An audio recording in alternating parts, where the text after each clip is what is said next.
E ainda falando do presidente Lula, ele avalia não participar dos debates televisivos do primeiro turno da campanha eleitoral. A possibilidade divide a cúpula do PT. Uma ala defende a ausência para evitar desgaste com críticas dos adversários. Um outro grupo avalia que a participação nos debates pode dar mais visibilidade à campanha do petista. O lançamento da candidatura de Lula está previsto para o mesmo dia do primeiro debate da TV, marcado para o dia 16 de agosto. A agenda pode inviabilizar a participação do presidente no encontro. Segundo aliados, a decisão ainda não foi tomada e poderá ser reavaliada ao longo da campanha. Piotr, o que você acha dessa situação aí que está sendo discutida dentro da campanha eleitoral de Lula, dele não participar aí do primeiro turno? Dos debates, né? Pelo menos no primeiro turno das eleições. Ele já fez em outras campanhas quando era presidente. Fernando Henrique também fez isso. Exatamente, mas ele vai amarelar. Ele fala tanto, né? Ele é tão verborrágico, né? Ele é tão falastrão.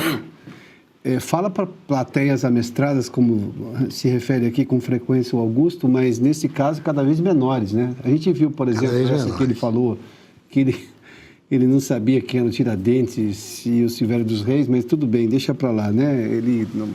O conhecimento histórico do Lula é do mesmo tamanho do quanto ele conhece a realidade brasileira, porque ele acha que está tudo bem. Mas vai amarelar? Ué, não é para defender o próprio governo, vai para o próprio governo. Agora, veja só, o Lula, você lembrou do caso do Fernando Henrique, que também não foi no primeiro turno. Só que o Fernando Henrique ganhou no primeiro turno. O Fernando Henrique ganhou as duas eleições dele no primeiro turno em relação ao próprio Lula, que foi o segundo colocado. Ali havia um programa de governo, o próprio Plano Real, e depois a defesa do Real no segundo mandato, apesar das crises na Argentina, na Ásia e tudo mais, né, na Coreia, teve uma série da Rússia e tudo mais. Mesmo assim, o Fernando Henrique ganhou no primeiro turno. Veja só, o Lula tem um passivo hoje grande, ele tem um passivo de um governo que, como eu mencionei há pouco, aliás, é tema do artigo que eu estou escrevendo para a revista essa semana, ele piorou em vários aspectos a realidade brasileira, ele piorou dele próprio. Ele piorou em relação ao Bolsonaro e piorou ali. Bom, ali é o momento que ele tem que se defender. Claro que os mais puxa-sacos vão dizer assim, você vai lá, só tem você, vai estar o Zema, vai estar o Flávio, vai estar o Caiado e vai estar o Renan para bater em você. No mínimo esses 4 para bater. É natural, esse é do processo democrático. Agora, se ele não for, ele vai ter o nome dele citado e aliado a tudo que tem de ruim. Porque é quase impossível que você tenha num debate como esse os outros candidatos tentando buscar. Dependendo dos números das pesquisas, não tem muita novidade nesse caso, não. Então, é uma estratégia arriscada, porque ele só foi, quando presidente, ele não foi no primeiro turno e só foi ganhar no segundo turno. Ele ganhou 2 eleições. Aliás, isso é uma coisa que a vaidade dele não suporta até hoje. Como é que ele perdeu 2 eleições no primeiro turno e ele só ganhou no segundo turno? Ele e a própria afilhada dele, a Dilma, né? Nunca o Lula conseguiu ganhar a eleição no primeiro turno. Na minha opinião, levando-se em conta a realidade de hoje e o que as redes sociais vão fazer de recorte disso, e o quanto isso vai viralizar, qual a resposta do Lula para uma coisa num debate que ele não foi? Porque aqui você tem alguém que fala uma coisa num palanque e o que ele fala no outro palanque. Então você tem recortes de todos os lados e são, de alguma forma, similares, né? São em condições similares, né? Palanque aqui, palanque lá. Se ele não vai ao debate, só tem recorte contra. E óbvio que todo mundo vai bater, porque é o voto de lá que você precisa tirar, é o voto do PT. É esse voto que o PT continua tendo seus 29, 30 e poucos %. É uma seita, eles votam no PT. Para o Lula ser reeleito com mensalão, quer dizer que ética nunca foi uma coisa importante para petista. A segunda eleição, a reeleição dele, levando-se em conta as questões econômicas, tem um outro peso, mas depois do mensalão ser eleito, né, no caso reeleito, né, depois do segundo mandato que ele elegeu a Dilma, é uma outra situação, mas ética não é um problema. Então esses 30% votam no PT. Se não está lá para se defender... Isso é uma seita, exatamente. São só recortes que vão rodar a internet sempre com críticas ao governo Lula. E cada um vai buscar um lado. Porque, em algum momento, todos ali vão se juntar, porque é importante tirar o PT do poder. É isso que já disseram o Caiado, o Zema e o próprio Flávio Bolsonaro. Eu acho que não participar dos debates é uma tática suicida, né? Primeiro, ele não pode falar de problema de agenda. Não. A Band, a Bandeirantes, por exemplo, a TV, marca esses debates com uma antecedência de 1 ano quase. E, Augusto, todo mundo sabe que vai ter debate Todo mundo do período sabe. eleitoral, né? Exato, quer dizer, ele não é o grande improvisador, Sim. o político esperto.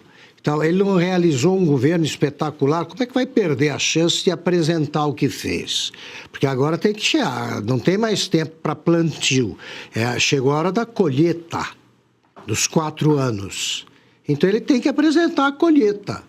Se ele fez o que diz que fez quando ele está diante de plateias amestradas, não pode perder a chance de tratar de apresentar isso aí no debate. Sim. Ele vai ser tido como um medroso, vai fugir e piorar a própria situação, não tem dúvida. Os amestrados, esses votam nele, mas votariam de qualquer maneira. Ele vai buscar o outro eleitor, o que ainda não é sabujo, onde, de que forma?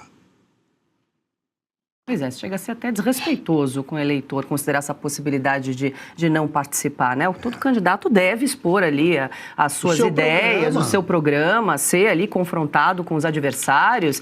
Deveria ser uma obrigação aí dos candidatos participarem desse tipo de proposta. 40 e poucos que ele tem nas pesquisas, tomando, obviamente, o valor das pesquisas, tomando como valor de face ao que tem ele nas pesquisas, tem 12, 13 pontos por cento que não são petistas, que votam no Lula. Esses são exatamente os que podem mudar. Os 30%, os 29%, esses aí votam de qualquer jeito. Deixa eu incluir as minhas colegas de telão também nessa conversa, Ana. Quero te ouvir, mas antes, a produção resgatou o vídeo do Carlos Lupe falando das urnas eletrônicas. A gente já consegue combinar esses 2 comentários. Nós sempre achamos, isso tem mais de 20 anos, desde a sua introdução, que a urna eletrônica deveria ter a impressão do voto do lado, com uma impressora, com uma tela transparente para se conferir o voto e depois ir para a urna. Não aconteceu até agora.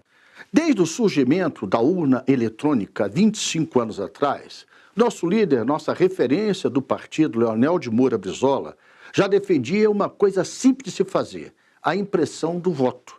Para que possa votar lá, apertar o númerozinho do seu candidato, apertar o 12, você vê aquele papelzinho, como se fosse esse papel que a gente, quando paga um cartão de crédito, tem como recibo, cair numa urna transparente e ficar ali guardado. Quando se tiver desconfiança, quando tiver uma votação muito diferente de locais, você pode conferir esse voto. É esse o segredo de toda a democracia no mundo. A possibilidade de recontagem, a possibilidade de conferência de voto. Hoje, algumas pessoas mais à direita querem defender a impressão do voto. Não é porque eles estão hoje defendendo que nós vamos deixar de defender aquilo que para a democracia é salutar. Já foi aprovado, inclusive, no Congresso Nacional. E o tribunal não quis fazer porque disse, na época, que não tinha recursos para fazê-lo. Não tem recursos maiores para garantir a própria liberdade de expressão e a democracia do que investir na conferência do voto através da sua impressão. Nós do PDT, através do nosso líder Leonel Brizola, fomos quem primeiro falou isso e temos coragem de claramente dizer a todo o povo brasileiro, sem a impressão do voto não há possibilidade de recontagem. Sem recontagem, a fraude impera.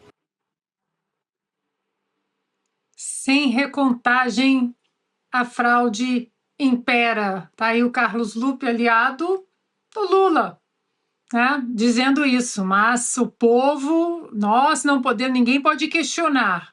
E aí ele mesmo mostra nesse vídeo antigo que tem 20 anos que eles estão pedindo isso. E não apenas o voto impresso, Paula, mas nós temos direito de pedir, de acordo com o artigo 37, a contagem pública de votos, que isso precisa estar sob escrutínio público.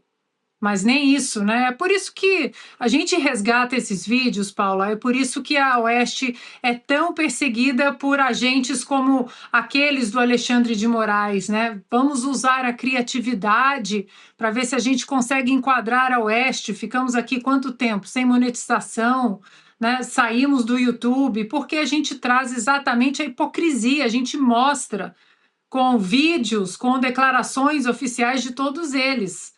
Então, agora virou um tema proibido, né? Um tabu. Não, ninguém pode falar das sacrossantas, das urnas. E o que nós estamos pedindo é que a Constituição seja seguida e estamos pedindo o que o Carlos Lupe já pediu, o que a Simone Tebet já pediu, o que o Flávio Dino já pediu, porque tem vídeo do Flávio Dino, tem vídeo da Simone Tebet, aqui a gente pode mostrar ao longo da semana. Então, o PDT, lembrando também, Paula, que o presidente Jair Bolsonaro está inelegível por causa de uma ação do PDT, exatamente do PDT. Sobre o Lula avaliar, né, faltar todos os debates no primeiro turno, é puro medo, né? Porque se realmente o governo tivesse tido êxito, se o governo dele tivesse trazido progresso para o país, liberdade econômica, se o governo dele tivesse sentado com o governo americano e mostrado por que o governo americano estaria sendo injusto de colocar as tarifas, vamos negociar. O mundo fez isso. O mundo fez isso, menos o governo do Luiz Inácio Lula da Silva. Vai fugir porque ele deixa um legado de pura devastação mais uma vez. E se você pudesse ter acesso aos bastidores do Sem Filtro e conversar direto com os comentaristas e âncoras da Oeste? Agora, isso é possível com o Clube de Membros do nosso canal no YouTube. O clube foi criado para quem quer dar um passo além e fazer parte de uma comunidade exclusiva. São 3 níveis de assinatura, pensados para aproximar você da nossa equipe. No plano apoiador, você ganha destaque no chat, figurinhas personalizadas e acesso a publicações exclusivas na comunidade do canal. Quer estar ainda mais perto da Oeste? Nos níveis Engajado e VIP, nós liberamos acesso às lives fechadas com nossos apresentadores e comentaristas, nas modalidades mensal ou semanal. Você também participa de sorteios de livros e produtos da Oeste, além de acesso antecipado a vídeos e a uma visão direta dos bastidores do programa Oeste Sem Filtro. Faça parte do nosso clube de membros e tenha acesso a lives exclusivas comigo e com todo o time da Oeste. Se você acredita na importância de um jornalismo livre, independente e comprometido com os fatos, clique agora no botão Seja Membro e conheça todos os detalhes e vantagens de cada plano.